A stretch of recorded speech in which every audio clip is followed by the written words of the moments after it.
Hello बच्चों, कैसे हो आप सभी लोग। आज की इस वीडियो के अंदर हम डिस्कस करेंगे क्वाड्रेटिक इक्वेशन क्या होती हैं। क्वाड्रेटिक इक्वेशन आईआईटी जेईई के अंदर बहुत ही ज़्यादा इंपॉर्टेंट टॉपिक है और ये टॉपिक आपको काफ़ी ज़्यादा अच्छे से आना चाहिए।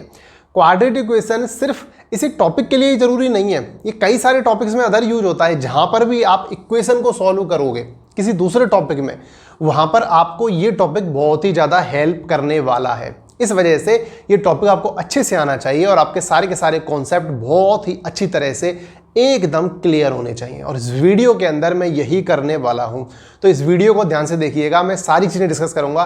क्वाड्रेटिक इक्वेशन क्या होती है, क्यों होती है, किस लिए होती है, रूट्स क्या होते हैं, क्यों होते हैं, कितने प्रकार के होते हैं, क्या इनके बीच करेक्शन होता है, सारी चीज़ें हम डिस्कस करेंगे। बस शांति से इस वीडियो को देखते जाइए। तो देखिए, सबसे पहले मेरे पास एक इक्वेशन लिखी हुई है।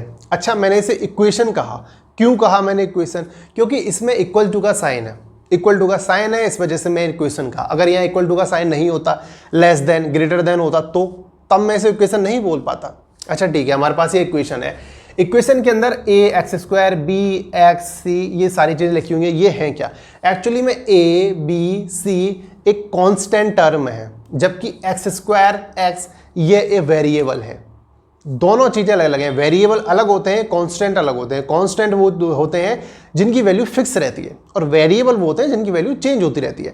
इस इक्वेशन के अंदर आप x की वैल्यू पुट करते जाएंगे, अलग अलग वैल्यू पुट करते जाएंगे, लेकिन a b c जो कि मैंने एग्जाम्पल के तौर पर लिए हैं, ये बिल्कुल फिक्स रहते हैं। जैसे कि अगर मैं आपसे कहूँ कि 4x square plus 3x plus 4 equals to 0, तो यहाँ पर आप x की वैल्यू पुट करोगे अलग अलग, जबकि 4, 3, 4 ये सब सेम ही रहने वाले हैं। इस वजह से इनको कांस्टेंट कहा जाता है और जिनकी वैल्यू चेंज होती रहती है उनको कहा जाता है वेरिएबल। अब समझते हैं कि जो a और b होते हैं इनको बोला जाता है कोएफिशिएंट।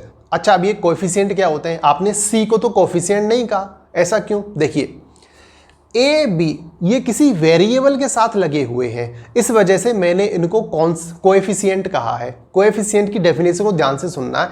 एक ऐसा न्यूमेरिकल क्वांटिटी या फिर एक ऐसा कांस्टेंट क्वांटिटी जो कि वेरिएबल के साथ जुड़ी हुई है, उसको कहा जाता है कोएफिशिएंट। जैसे कि ए जो है वो एक्स स्क्वायर का कोएफिशिएंट है, जो बी है वो किसका कोएफिशिएंट है? एक्स का। इस वजह से अच्छा, अब मैं कहूँ, अब जैसे कि मान लो मैं हूँ और मेरे बगल में आपको दिखाई दे रहा है ये। अब मुझे बताइए, क्या मैं इस पर्सन को बोल सकता हूँ कि ये मेरा कोएफिशिएंट है? नहीं बोल सकता, क्योंकि भाई मैं कोई वेरिएबल थोड़ी हूँ। वेरिएबल के साथ जुड़ी हुई होनी चाहिए। अब आपके मन में कई सारे सवाल आएंगे, क्या वेरिएबल के साथ वेरिएबल जुड़ सकता है? एक्स वाई ये दोनों आपस में जुड़े हुए हैं तो वो बहुत ज़्यादा हाई लेवल की चीज़ हो जाती है। आप वहाँ बिल्कुल मत जाइए। आप सिर्फ इतना सोचिए, मैं एक कांस्टेंट हूँ, मेरे साथ अगर ये बंदा खड़ा हुआ है, ये बंदा कांस्टेंट है, कोई दिक्कत ही नहीं है। अगर मैं वेरिएबल हूँ, अब मान लीजिए मैं वेरिएबल हूँ और मेरे साथ ये खड़ी हुई है, अब ये कौन है? ये है मेरी कोएफिशिएंट। ठीक है, अब मान लीजिए सेकंड चीज़, ये जो अब नेक्स्ट जो आई है, अब ये कौन है? ये है मेरी कोएफिशिएंट, यानी मेरे साथ जो जो है वो मेरे कोएफिशिएंट है। यहाँ पर a कोएफिशिएंट है एक्स स्क्वायर का, b कोएफिशिएंट है x का। ठीक है, इतनी बात हमारी समझ में आ गई। अब देखते हैं, ये जो इक्वेशन है इसको मैंने जीरो लिखा है, तो ये जीरो कहाँ होती है? कोई भी इक्वेशन जीरो होती है अपने रूट्स पर, और इस इक्वेशन के रूट्स कितने होंगे? x की जितनी पावर होती है, जितनी x की पावर होगी, या फिर आप दूसरे शब्दों में कह लीजिए कि घात, हिंदी में जिसे कहते हैं घात, जितनी घात होगी, जितनी पावर होगी, उतने ही किसी इक्वेशन के रूट्स होते हैं। यहां पर रूट्स होंगे 2,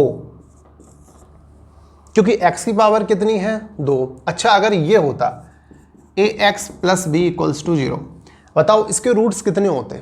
इसका रूट्स होता 1, खाली 1। क्यों? क्योंकि x की पावर है 1, इस वजह से इसका रूट्स होता 1। अब मुझे ये बताओ, क्या मैं इसको क्वाड्रेटिक इक्वेशन बोल सकता हूँ? बिल्कुल नहीं। इसको क्वाड्रेटिक इक्वेशन बोलने की भूल मत करना, यह एक लीनियर इक्वेशन है। ऐसा क्यों? देखिए, जब x की पावर 1 होती है तो वो होता है लीनियर इक्वेशन। लीनियर। जब x की पावर 2 होती है उसे हम बोलते हैं क्वाड्रेटिक इक्वेशन। जब x की पावर 3 होती है तो हम उसे बोलते हैं क्यूबिक इक्वेशन।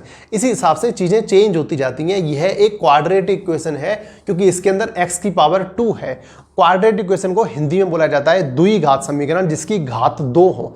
2 घात है इसलिए क्वाड्रेटिक इक्वेशन है। इसी वजह से इसके रूट्स भी 2 निकलेंगे। यहाँ पर रूट्स 1 निकलेगा। अगर मैं इसको 3 कर दूँ तो ये हो गई एक क्यूबिक इक्वेशन। और क्यूबिक इक्वेशन के रूट्स कितने होंगे? जितनी x की पावर होगी उतने ही इसके रूट्स निकलेंगे। ठीक है, यहां तक हमारी बात समझ में आ गई कि इसके रूट्स 2 निकलेंगे। अब समझते हैं रूट्स कौन कौन से निकलेंगे, किस तरह से निकलेंगे, उन सारी चीजों को समझते हैं। रूट्स निकालने के लिए एक फॉर्मूला दिया गया था, एक मैथमेटिशियन थे उनके द्वारा। उन मैथमेटिशियन का नाम था श्रीधर आचार्य। और श्रीधर आचार्य मैथमेटिशियन के द्वारा दिए गए फॉर्मूले को ही हम बोलते हैं श्रीधर आचार्य फॉर्मूला। और श्रीधर आचार्य फॉर्मूला रूट्स निकालने के लिए दिया गया था। और वो कहते हैं कि जो रूट्स होते हैं उनकी वैल्यू होती है -b plus minus under root में b² minus 4ac upon 2a। ये एक क्वाड्रेटिक इक्वेशन के रूट्स हैं। अब आप कहोगे क्वाड्रेटिक इक्वेशन में 2 रूट्स निकलते हैं, लेकिन क्या ये तो आपने एक ही टर्म लिखी है? नहीं, एक्चुअली में ये 2 टर्म है। गौर से देखिए, प्लस और माइनस। एक बार मैं प्लस वाला लूंगा, एक बार मैं माइनस वाला लूंगा, तो 2 रूट्स निकल के आएंगे। अच्छा ठीक है, यहां तक हमारी बात पूरी तरह से समझ में आ गई। अब ये जो टर्म है ना b² माइनस 4ac, से गौर से देखिए। आपकी IIT के अंदर सबसे ज़्यादा इंपॉर्टेंट यही है, भर भर के क्वेश्चन पूछता है यहाँ से, क्योंकि इसको बोला जाता है डिस्क्रिमिनेंट। क्या बोला जाता है? इसको बोला जाता है डिस्क्रिमिनेंट। b² माइनस 4ac, इसको बोला जाता है डिस्क्रिमिनेंट।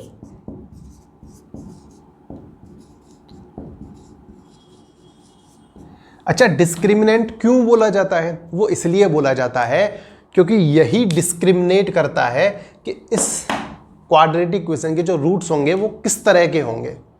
समझ रहे हैं? डिस्क्रिमिनेट करता है कि क्वाड्रेटिक इक्वेशन के रूट्स किस तरह के होंगे।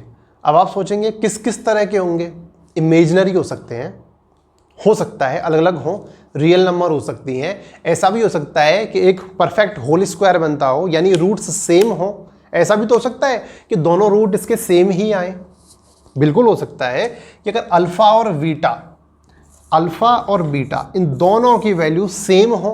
वो कैसे पता लगेगा? इस चीज़ से पता लगेगा। ये इसलिए इसको डिस्क्रिमिनेंट बोला जाता है और इसको डिनोट किया जाता है डी से। डिस्क्रिमिनेंट के डी से इसको डिनोट करते हैं। ठीक है, यहां तक बात समझ में आ गई।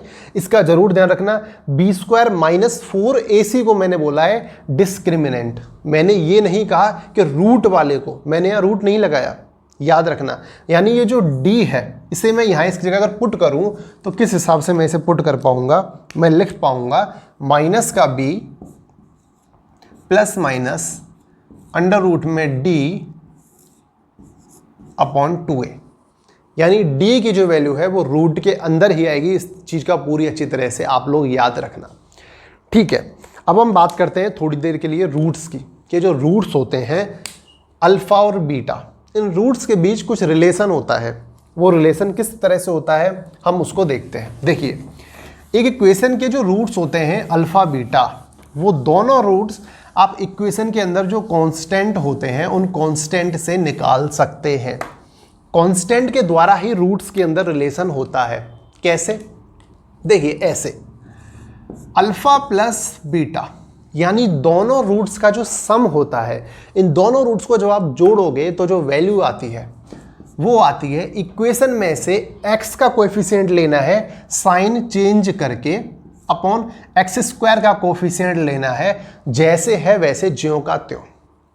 यानी अल्फा प्लस बीटा की वैल्यू होती है माइनस का b अपॉन ए। b लिया है मैंने यहाँ से, a लिया है मैंने यहाँ से। इस चीज़ का हमेशा ध्यान रखना, अगर b यहाँ प्लस है तो यहाँ माइनस आएगा। अगर यहाँ माइनस होता, अगर b यहाँ पर माइनस होता तो मैं यहाँ पर प्लस लिखता। सिर्फ b नहीं उठाना, b उठाने के बाद साइन भी चेंज करना है, b विद साइन आता है। इसी वजह से यहाँ पर जो a है, अगर पॉजिटिव है तो पॉजिटिव, नेगेटिव है तो नेगेटिव। ऐसा मत करना कि यहाँ पर माइनस लगा हो और तुम इस ए को उठा के यहाँ ले आओ और उसके बाद तुम खुश हो जाओ हमने बुरा बुरा क्वेश्चन सॉल्व कर दिया। नहीं, माइनस तुमसे रह गया, और जब माइनस तुमसे रह गया तो मतलब क्वेश्चन भी तुमसे रह गया, तो तुम्हारा क्वेश्चन गलत हो गया। तो इस चीज़ का अच्छी तरह से ध्यान रखना। अच्छा, दूसरी चीज़ होती है जब मैं इन दोनों रूट्स को आपस में मल्टीप्लाई करता हूँ, यानी अल्फ़ा डॉट बीटा, तो एक वैल्यू आती है, वो वैल्यू होती है C/A। यानी यहाँ से मैंने उठाया C constant value quadratic equation की और उसको डिवाइड किया x² के कोएफिशिएंट से। इस चीज़ का ध्यान रखना, यहाँ पर कोई साइन नहीं लगाना, जैसे है वैसे के वैसे रख दो, जो साइन ऊपर है वही रख दो, साइन चेंज मत करो। साइन चेंज सिर्फ यहाँ होता है B के साथ, सिर्फ B अपने साथ साइन चेंज करता है, A C कोई साइन चेंज नहीं करता। बहुत बार बता रहा हूँ, ध्यान रखना, क्योंकि ज़्यादातर स्टूडेंट इसी के अंदर गलती करते हैं। ठीक है, ये दोनों चीज़ आपको अच्छी तरह से समझ में आ गई होंगी। अब जैसा कि हम बात कर रहे थे कि भाई ये जो रूट्स हैं, इन रूट्स के भी अलग अलग नेचर होते हैं। कैसे हो सकता है आपका जो रूट है वो इमेजिनरी हो। इमेजिनरी रूट कैसे होते हैं? जैसे कि माइनस का ये इमेजिनरी रूट है। दूसरी बात, अगर ये एक इमेजिनरी रूट है, यानी रूट के अंदर, अगर अंडर रूट के अंदर अगर आपको माइनस देखने को मिल जाए तो वो इमेजिनरी नंबर हो जाता है। और रियल नंबर भी हो सकते हैं, जैसे कि 4, जैसे कि √2, एक रियल नंबर भी हो सकते हैं। अच्छा, ऐसा भी हो सकता है कि अल्फ़ा और बीटा जो अलग अलग हों, ऐसा भी हो सकता है सेम हो। ये चीज़ कौन डिसाइड करता है? ये नेचर ऑफ रूट्स डिसाइड किए जाते हैं डी के द्वारा, और डी के 3 अलग अलग केस बनते हैं। सबसे पहला जो केस बनता है वो बनता है अगर हमारा डी लेस देन 0 है तो। दूसरा वाला हमारा केस बनता है अगर हमारा डी ग्रेटर देन 0 है तो। और तीसरा हमारा केस बनता है अगर हमारा डी इक्वल टू 0 है तो। ये हमारे डी की वैल्यू हो गई, ये हमारे डी की वैल्यू हो गई है। ठीक है, अब इस डी की वैल्यू के हिसाब से यहां अलग अलग 3 तरह के केस बनेंगे। सबसे पहला केस हो सकता है कि जो डी की वैल्यू है लेस देन 0 हो सकता है कि जो डी की वैल्यू है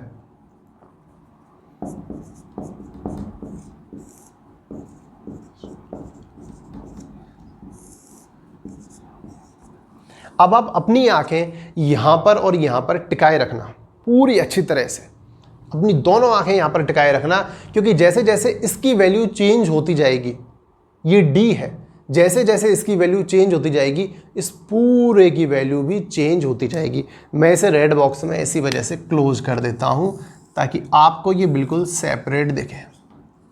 तो सबसे पहले बात करते हैं, अगर जो हमारा डी है यानी हमारा ये, अगर इसकी वैल्यू लेस देन 0 हो, डी की वैल्यू लेस देन 0 हो, तब क्या होगा? देखिए, डी लेस देन 0 लिख दिया, ठीक है, लिख दिया, तो क्या होगा?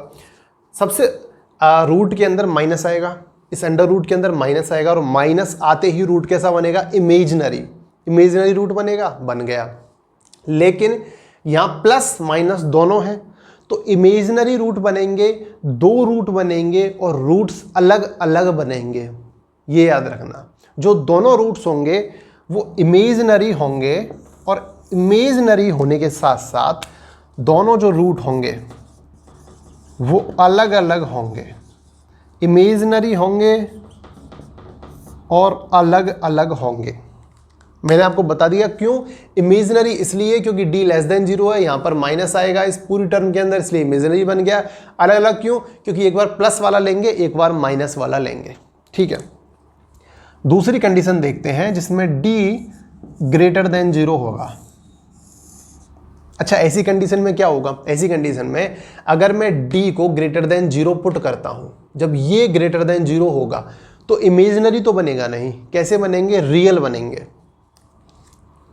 रियल बनेंगे। लेकिन रियल बनने के साथ साथ एक बार लेंगे प्लस का, एक बार लेंगे माइनस का, तो रूट कैसे बनेंगे? रियल बनेंगे और अलग अलग बनेंगे। यानी मैं लिख देता हूं कि डिफरेंट बनेंगे, दोनों के दोनों डिफरेंट बनेंगे। यहाँ पर भी सेम चीज़ है, दोनों डिफरेंट बन रहे हैं, ये दोनों भी डिफरेंट बन रहे हैं, यहाँ पर भी डिफरेंट बन रहे हैं, लेकिन यहाँ पर इमेजिनरी है क्योंकि लेस देन जीरो है, यहाँ पर ग्रेटर देन जीरो की वजह से रियल बन रहा है। अब जो तीसरा जो कॉन्सेप्ट है उसे बहुत ही अच्छी तरह समझना, क्योंकि ये बहुत ही ज़्यादा इंपॉर्टेंट है कि अगर d इक्वल्स टू जीरो हो गया, इस केस में क्या होगा। देखो, अगर d इक्वल्स टू जीरो हो जाता है तो इसका मतलब है कि बी स्क्वायर माइनस 4ac की वैल्यू जीरो हो गई, और जीरो होते ही रूट खत्म हो गया, बिल्कुल पूरी तरह से खत्म हो गया। ठीक है, तो मेरे पास बचेगा क्या, अगर मैं इसे पूरी तरह से ख़त्म कर देता हूँ तो प्लस और माइनस का जो कॉन्सेप्ट है वो गया, क्योंकि माइनस का b प्लस माइनस जीरो होगा अपॉन 2a। मैंने रूट ये बी स्क्वायर माइनस 4ac जो d की वैल्यू है, ये d की वैल्यू जीरो हो गई, तो जैसे ही d की वैल्यू जीरो हो गई, प्लस और माइनस का इसके ऊपर कोई फ़र्क पड़ेगा, कोई फ़र्क नहीं पड़ेगा। और जब प्लस और माइनस का कोई फ़र्क नहीं पड़ेगा तो मैं प्लस और माइनस हटा देता हूँ। तो क्या, अब मुझे ये बताइए, आपको एक रूट दिखाई दे रहा है या दो रूट दिखाई दे रहे हैं? आपको सिर्फ एक ही रूट दिखाई दे रहा है। इस वजह से मैं बोल सकता हूँ कि अगर d इक्वल्स टू जीरो है तो इस चीज़ के अंदर जो हमारे रूट्स होंगे वो पूरी तरह इक्वल होंगे। ठीक है, पूरी तरह इक्वल रूट होंगे, दोनों के दोनों रूट सेम ही होंगे, प्लस माइनस का चक्कर खत्म। अच्छा, इक्वल रूट होंगे, ठीक है। दूसरी चीज़, रूट्स जो होंगे वो रियल होंगे। रियल तो होंगे ही ना, क्योंकि रूट्स जो अंडर रूट था वो तो गया, तो बचा माइनस का b/2 है, तो ये लेके आएगा रियल।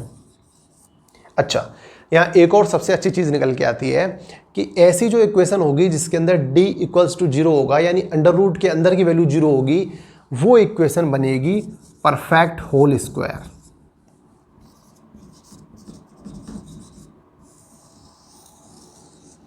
एक ऐसी इक्वेशन जिसके अंदर आपको d इक्वल्स टू जीरो हो मिल जाए, वो इक्वेशन 100% एक परफेक्ट होल स्क्वायर होगा। ये बात पूरी तरह से सिद्ध है। अब मैंने आपको कितनी सारी चीज़ें बता दी, क्वाड्रेटिक इक्वेशन क्या होती है, रूट्स क्या होते हैं, इनके रूट्स के बीच किस तरह का रिलेशन होता है, रूट्स को सम करते हैं, ऐड करते हैं तो क्या आता है माइनस का b/a, जब इनका मल्टीप्लाई करते हैं तो क्या आता है c/a। मैंने आपको बताया नेचर ऑफ रूट्स, 3 प्रकार के इनके नेचर होते हैं, और वो नेचर होते हैं कि अगर लेस देन जीरो है, अगर ग्रेटर देन जीरो है, और इक्वल्स टू जीरो है। नेचर ऑफ रूट्स के अंदर हमने तीनों चीज़ देखी। अगर लेस देन जीरो है तो इमेजिनरी बनेंगे, अलग अलग बनेंगे, ग्रेटर देन जीरो है तो रियल बनेंगे और डिफरेंट बनेंगे, यानी अलग अलग बनेंगे, और इक्वल टू जीरो में इक्वल बनेंगे, रियल बनेंगे और परफेक्ट स्क्वायर बनेगा।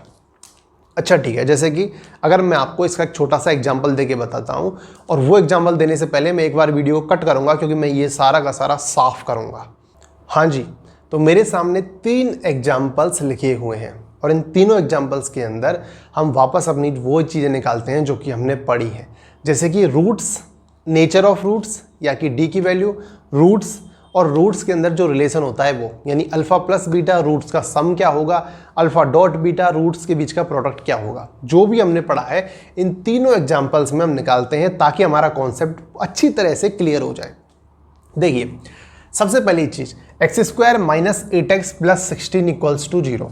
सबसे पहले मैं इसके अंदर निकालता हूँ नेचर ऑफ रूट्स, कि रूट्स का नेचर कैसा होगा। वो हम कैसे निकालते हैं, वो हम निकालते हैं d से, और d की वैल्यू क्या होती है, d की वैल्यू होती है b² माइनस 4ac। तो d की वैल्यू होती है b² माइनस 4ac। अब मैं b की वैल्यू लिखता हूँ तो माइनस का 8, और माइनस के 8 का जब मैं स्क्वायर करता हूँ तो वो बनता है 64, यानी 64 माइनस 4 इंटू a की वैल्यू है 1, क्योंकि x² का कॉफिशिएंट है यहाँ पर 1, यहाँ पर आपको दिखाई नहीं दे रहा लेकिन x² का कॉफिशिएंट 1 है, क्योंकि जहाँ कुछ भी नहीं होता वहाँ 1 होता है। अगर मैं मल्टीप्लाई केस में बात कर रहा हूँ तो 1 इंटू c की वैल्यू है 16। तो देखो 64 माइनस 16 इंटू 4 64, तो ये बनता है मेरा 0, यानी d की वैल्यू आ गई 0। और d की वैल्यू जब 0 आ गई तो मैंने क्या कहा था कि जो रूट्स होंगे वो सेम होंगे, ठीक है, और दोनों के जो रूट्स होंगे वो रियल होंगे। अच्छा, रूट्स कैसे होंगे? सेम होंगे। सेम मतलब वो एक ही रूट्स निकल के आएगा, ठीक है। अब वो रूट कौन सा होगा उसे हम बाद में देखेंगे। मैंने आपसे एक और चीज कही थी कि अगर d इक्वल्स टू 0 आए तो जो इक्वेशन होती है परफेक्ट होल स्क्वायर होती है।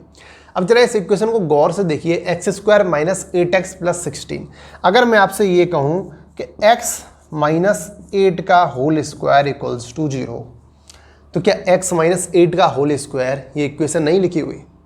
यानी जब d इक्वल्स टू 0 है तो हमारा परफेक्ट होल स्क्वायर ही हमारी इक्वेशन होती है।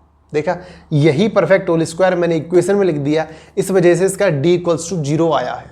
या फिर आप ऐसे कह लीजिए कि जहां d इक्वल्स टू 0 है वहां परफेक्ट होल स्क्वायर बन जाएगा। लीजिए, बना दिया।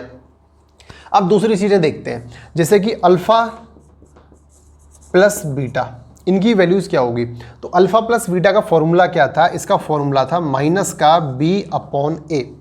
अब यहां पर मैं वैल्यू पुट करता हूं तो आगे लगाता हूं माइनस, और जो b की जो वैल्यू है वो माइनस का 8 है। याद रखना, ये जो 8 है माइनस के साथ आएगा, तो मैं इसे लिखता हूं माइनस का 8 अपॉन, अब a की वैल्यू यहां पर है 1।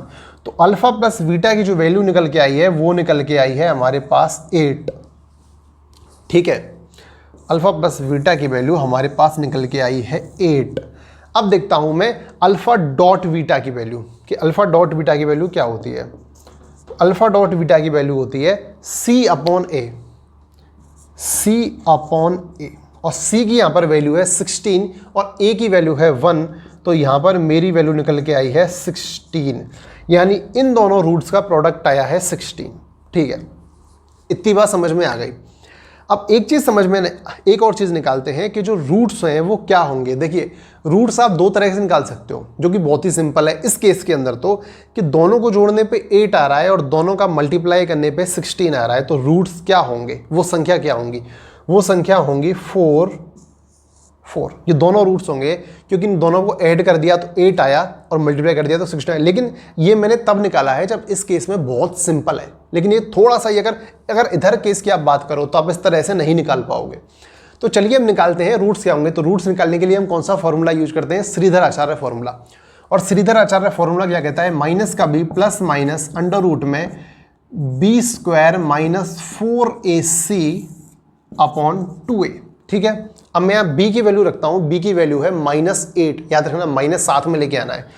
तो मैंने लगाया यहाँ माइनस, ये वाला माइनस मैंने यहाँ लगाया, और माइनस का 8 मैंने वैल्यू रखी।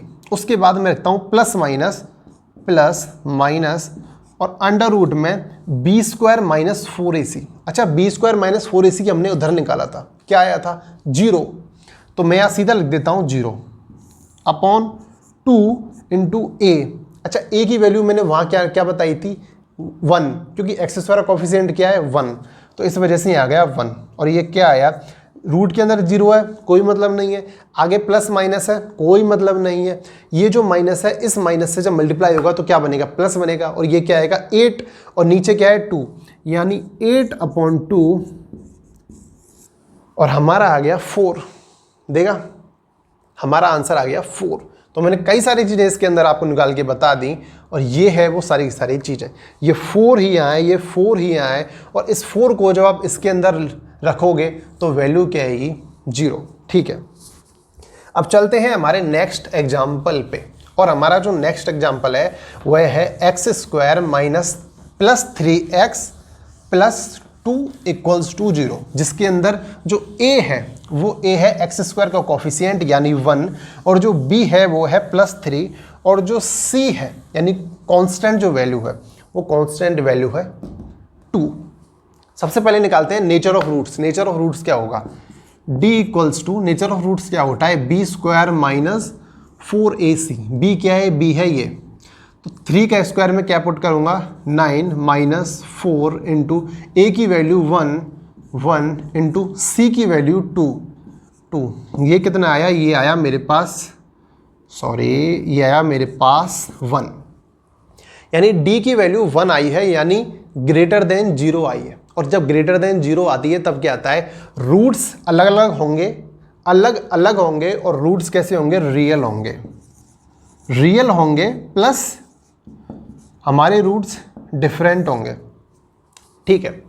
अब दूसरी चीज़ निकालते हैं कि sum of roots, alpha plus beta यानी रूट्स का जो सम होगा वो क्या होगा। तो अल्फा प्लस बीटा जो होता है वो होता है माइनस का b अपॉन a। अब जब इसके अंदर मैं वैल्यू पुट करता हूँ तो माइनस में बाहर लगाता हूँ और यहाँ लिखता हूँ मैं 3। याद रखना 3 प्लस का है तो मैं प्लस का ही लेके आऊँगा, 3 अपॉन a मतलब 1। तो यहाँ पर मेरी वैल्यू आती है माइनस का 3, यानी रूट्स का सम आता है मेरा माइनस का 3। अब निकालता हूँ मैं इन दोनों रूट्स का प्रोडक्ट क्या होगा, यानी दोनों रूट्स का गुणनफल। तो उसे निकालने के लिए मैं लिखता हूँ alpha dot beta equals to c upon a। अब यहाँ पर c की वैल्यू क्या है, c की वैल्यू है यहाँ पर 2 और a की वैल्यू क्या है, a की वैल्यू है यहाँ पर 1। तो इस वजह से ये आता है 2, यानी दोनों के दोनों रूट्स को मल्टीप्लाई करने पे मेरे पास क्या आया है 2। ठीक है, अब यहाँ पर हम लास्ट चीज़ निकालते हैं और वो लास्ट चीज़ यह है कि अगर वो रूट्स कौन से होंगे, और रूट्स निकलेंगे श्रीधर आचार्य से। लेकिन अगर आप यहाँ पर सोचो क्या मैं दोनों रूट्स का मेरे पास सम है -3, दोनों रूट्स का प्रोडक्ट मेरे पास 2 है, तो क्या मैं ऐसे ही नंबर्स गैस कर सकता हूँ? आखिर वो कौन से रहे होंगे नंबर्स, आप खुद सोचिए। ऐसे दो नंबर्स जिनको मैं अगर जोड़ रहा हूँ तो माइनस का 3 आ रहा है और मल्टीप्लाई कर रहा हूँ तो 2 आ रहा है, ऐसे नंबर्स कौन से होंगे? आप कहोगे जोड़ने पे माइनस आ रहा है, मल्टीप्लाई करने पे प्लस आ रहा है, तो कहीं ऐसा तो नहीं कि वो दोनों नंबर्स नेगेटिव रहे हों? दोनों नंबर्स अगर नेगेटिव होंगे तो जोड़ने पे तो माइनस का आ जाएगा और गुणा करने पे माइनस से माइनस कट जाएगा तो प्लस आ जाएगा। हाँ ठीक है, और वो दोनों नंबर्स कौन से हो सकते हैं? वो दोनों नंबर्स हो सकते हैं एक माइनस का 2 और एक माइनस का 1। ठीक है, माइनस का 2 और माइनस का 1, यानी माइनस के 2 को माइनस के 3 में जब मैं ऐड करता हूं तो मेरे पास क्या आता है? रूट्स का सम, ये रहा। और अगर मैं इन दोनों का मल्टीप्लाई करता हूं तो मेरे पास क्या आता है? 2, यानी रूट्स का प्रोडक्ट, ये रहा। लेकिन ये चीज़ आप अभी नहीं कर पाओगे, ये चीज़ करने के लिए आपको बहुत ही ज़्यादा एक्सपीरियंस चाहिए होगा, या फिर मैं कह लूँ कि प्रैक्टिस चाहिए होगी। लेकिन कोई दिक्कत वाली बात नहीं है, मैं आपको श्रीधर आचार्य फॉर्मूले के द्वारा बड़े ही अच्छी तरह से निकाल के बताता हूँ कि आखिर इसके रूट्स क्या होंगे। और मैं यहाँ पेन चेंज कर लेता हूँ ताकि आपको अच्छी तरह से दिखाई दे। और श्रीधर आचार्य फॉर्मूला होता है माइनस का b plus minus under root में b² minus 4ac upon 2a। ठीक है, अच्छा b की वैल्यू क्या थी? 3, लेकिन यहाँ पर क्या है? माइनस, तो पहले लगाया मैंने माइनस, उसके बाद लिखा मैंने 3। याद रखना अगर यहाँ माइनस होता तो ये 3 प्लस बन जाता। बच्चे यहाँ पर बहुत ज़्यादा गलतियाँ करते हैं। प्लस माइनस अंडर रूट में, अच्छा रूट के अंदर क्या आएगा? b² माइनस 4ac, जिसे मैं क्या कहता हूँ? d, और d तो मैं निकाल चुका हूँ और d है मेरा 1, तो मैं डायरेक्ट लिख देता हूँ d1 upon 2a। 2 into a क्या है? a है मेरा 1, इस वजह से मैंने लिख दिया 1, और रूट के अंदर जब 1 होता है तो उसकी वैल्यू क्या होती है? 1 ही होती है। इस वजह से माइनस का 3 प्लस माइनस 1 अपॉन 2। अब देखिए, एक बार मैं प्लस करूंगा, एक बार मैं माइनस करूंगा, इस वजह से दो रूट निकल के आएंगे। मैंने कहा था ना कि रूट रियल होंगे और डिफरेंट होंगे। डिफरेंट तो आ रहे हैं और रियल भी आ रहे हैं, क्योंकि हमारा जो रूट के अंदर, अंडर रूट के अंदर जो माइनस था वो खत्म हो गया, माइनस है ही नहीं यहाँ पर। इस जब माइनस के 3 को मैं एक बार प्लस 1 करता हूँ तो ये बनता है माइनस का 2, और माइनस के 2 को जब मैं 2 से मल्टीप्लाई करता हूँ तो मेरा आता है माइनस का 1। वहीं दूसरी ओर जब माइनस के 3 को मैं माइनस के 1 में ऐड करता हूँ, यानी -3, और जब इसको लेता हूँ -1 तो ये बनता है माइनस का 4, और माइनस के 4 को जब मैं 2 से डिवाइड करता हूँ तो ये बनता है माइनस का 2। तो ये हमारे श्रीधर आचार्य फॉर्मूले से दोनों के दोनों रूट आ चुके हैं, और ये दोनों रूट वही हैं जो थोड़ी देर पहले मैंने आपको सिर्फ एक कॉमन सेंस से बताए थे। लेकिन कॉमन सेंस तभी लगेगा जब आपके पास बहुत ज़्यादा प्रैक्टिस होगी। आ जाता है, कोई बड़ी बात नहीं है, आ जाता है। अच्छा, बहुत ज़्यादा से कितनी ज़्यादा, ये भी अपने आप में एक क्वेश्चन है। कितनी ज़्यादा प्रैक्टिस करें? सिर्फ इतनी प्रैक्टिस करो जितनी प्रैक्टिस आपका टीचर आपको करा रहा है, इतने में ही आ जाएंगे। इससे ज़्यादा करने की नीड बिल्कुल भी नहीं है। ठीक है, हमारा सेकेंड एग्जाम्पल भी हो गया। अब लेते हैं हमारा थर्ड एग्जाम्पल, और थर्ड के अंदर हम सारी की सारी चीज़ें निकालते हैं। सबसे पहले देखते हैं हमारा थर्ड एग्जाम्पल है 4x² माइनस x प्लस 1। इसके अंदर जो a है वो a है हमारा 4, और जो b है वो b है -1, और जो c है वो c है प्लस का 1। तो सबसे पहले मैं लगाता हूँ d, कि d की वैल्यू क्या होगी, और d होता है माइनस का b स्क्वायर माइनस 4ac। तो ये b स्क्वायर क्या है, माइनस का 1, लेकिन माइनस का 1 जब मैं स्क्वायर के अंदर रखूंगा तो वो तो स्क्वायर हो जाएगा, कोई फर्क ही नहीं पड़ेगा।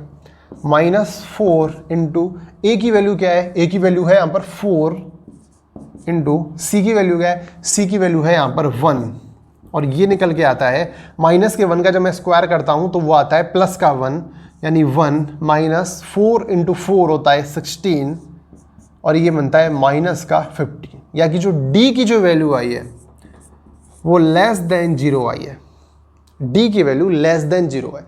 और जब d लेस देन 0 होगा तो क्या होगा, रूट्स कैसे होंगे, इमेजिनरी होंगे, और दोनों रूट अलग अलग होंगे। इमेजिनरी क्यों होंगे, क्योंकि ये जो d है ये अंडर रूट के अंदर जाता है, और जब d अंडर रूट के अंदर जाएगा तो ये पूरी की पूरी वैल्यू क्या इमेजिनरी नहीं हो जाएगी, हो जाएगी। जैसे कि मैं इसे ऐसे लिखूंगा तो हो गई ना इमेजिनरी वैल्यू। इस वजह से d लेस देन 0 है, इसलिए यह है एक इमेजिनरी वैल्यू देगा।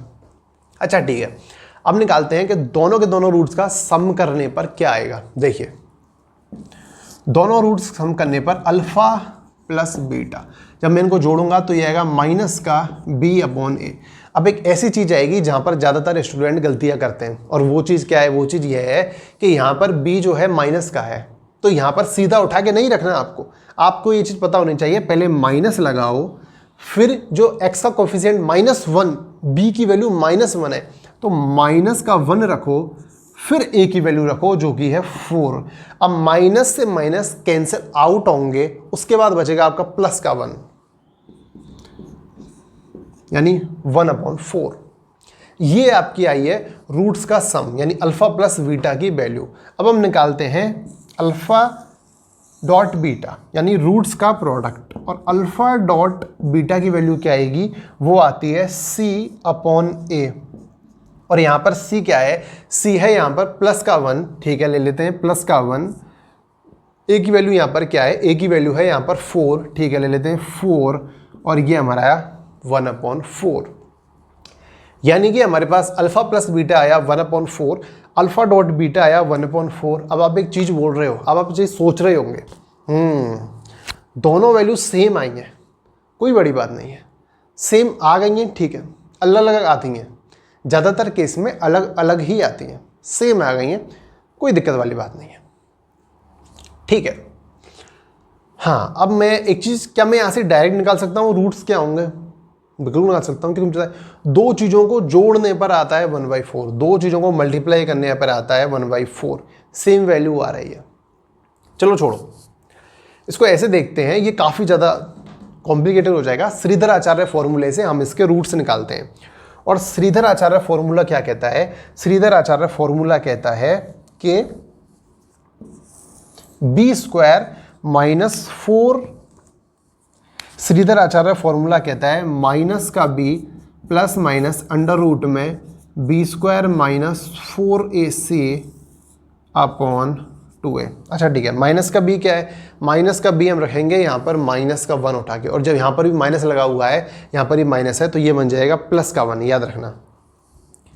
तो ये बन जाएगा 1, उसके बाद मैं लिखता हूँ प्लस माइनस को ज्यों का त्यों, प्लस माइनस अंडर रूट के अंदर b²-4ac मैं पहले ही निकाल चुका हूँ, जो कि आएगा माइनस का 15, और माइनस का 15 होने की वजह से ही मैंने इसको कहा था कि जो रूट्स होंगे वो इमेजिनरी होंगे, ठीक है। माइनस का 15/2a, और 1 की 2 इंटू a की वैल्यू क्या है, a की वैल्यू है हमारी 4, इस वजह से यहाँ लिखा मैंने 4, और इनको जब मैं कैलकुलेशन करूँगा तो ये आएगा 1 प्लस माइनस अंडर रूट में माइनस का 15/8। ये हमारे रूट्स की वैल्यू है। एक बार हम प्लस वाला लेंगे, एक बार हम माइनस वाला लेंगे, और हमारे दोनों रूट्स आ जाएंगे श्रीधर आचार्य फॉर्मूले से।